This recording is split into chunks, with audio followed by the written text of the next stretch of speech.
People have been asking this question for a very long time. Is time travel possible? Can we really travel into the future? I'm going to answer that question.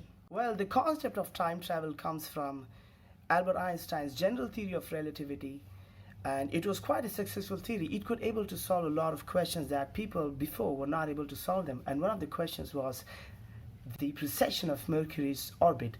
Einstein's equations could able to accurately predict the path of Mercury. His principles were really put under rigorous tests, countless experiments, and it was quite a successful theory. Well, in reality, we all are traveling in time in one direction at 1 second per earth second. Now, why I'm calling 1 second per earth second, I'll talk about it later. One of the things that Einstein's general theory of relativity talks about is time delay, that time can be slowed down. This is not very intuitive to human mind that time can be slowed down, but his equation says that time can be slowed down. So what are the things that slow down time? The two things that slow down time. The first is speed. According to Einstein, the faster we move in space, the slower we move in time. If speed slows down time, is there a speed that at which time doesn't move at all? And yes, there is a speed like that. And this speed is a universal speed limit. It is the speed of light. Nothing in this universe travels faster than light. And at this speed, time stops. And this time dilation by speed is practically proved. In the year 1971, a group of scientists decided to test general relativity and time dilation. So they set off.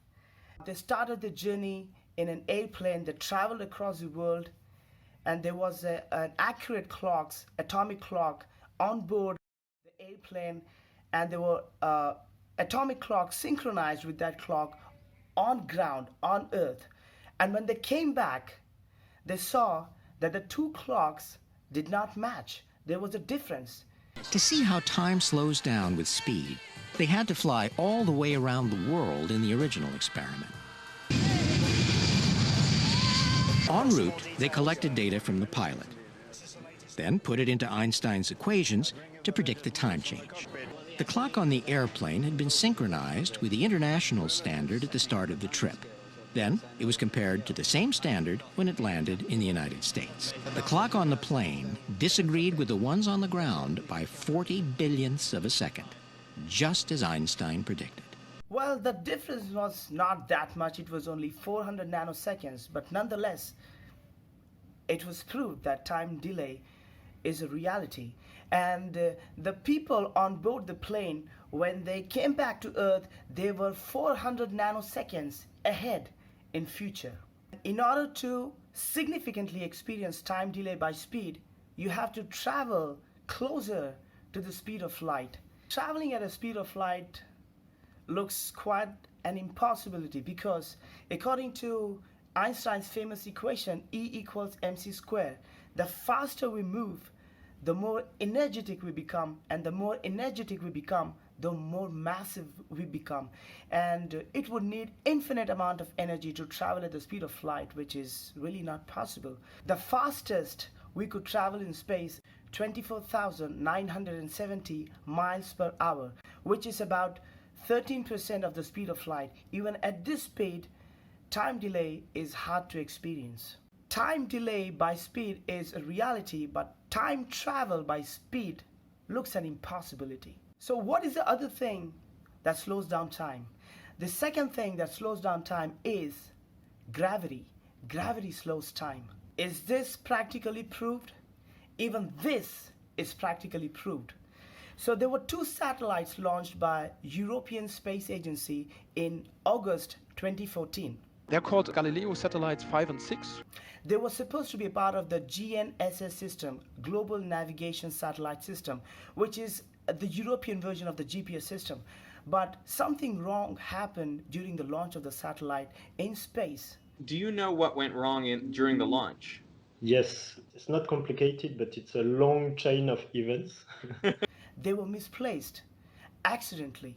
Instead of following a circular orbit around the Earth, they were following an elliptical orbit. At one time, the satellites were closer to Earth. At the other point, the satellites were a little farther away from Earth. And this accident was set to measure time delay. And it was measured that when the satellite is closer to Earth, it's ticking slower, and when the satellite is farther away from Earth, it's ticking faster.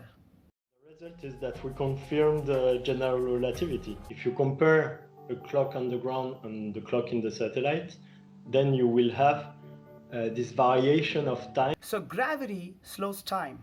So time moves slower near the surface of a planet which is massive and which has more gravitational potential than Earth, like Jupiter. And times move faster near the surface of a planet which has less gravitational potential than Earth, like Mercury. So 1 Earth second is not equal to 1 Jupiter second and is not equal to 1 Mercury second. In order to experience significant time delay, again, we have to enter a region with intense gravitational field. Just like the speed of light stops time, is there a gravitational field that stops time? And yes, there is a gravitational field that stops time. It's the black hole, the regions in the universe with gravitational potential so intense that not even light can escape. Actually, nothing that goes inside a black hole can ever come out of it. You definitely don't want to go there. So, what is the other option? It's impossible to travel at the speed of light. You can't go into a black hole.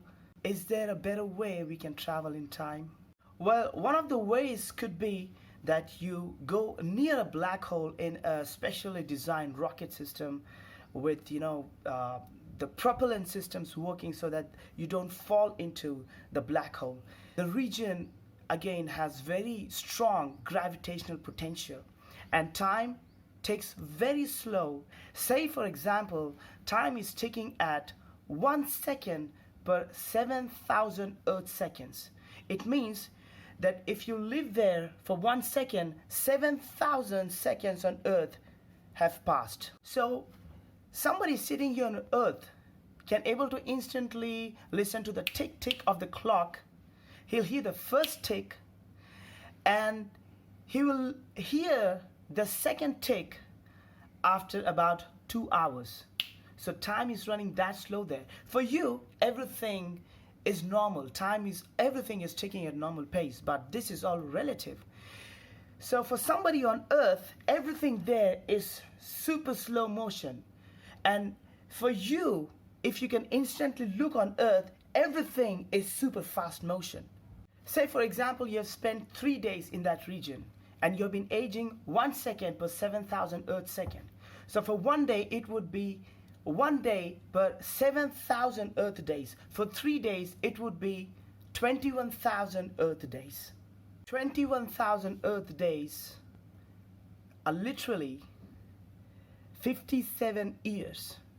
So by spending 3 days in a region of intense gravitational potential, 57 years on Earth have passed. So these are all hypothetical situations.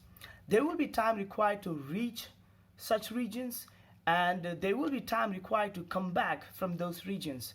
Now, I have excluded these times and I've made a simple calculation. Say, for example, you have started your journey on January the 9th, 2022 from Earth, and you have spent 3 days in the regions of intense gravitational potential.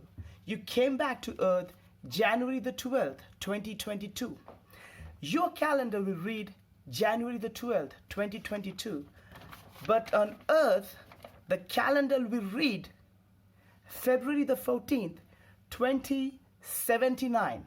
57 years have passed on Earth just for a journey of 3 days.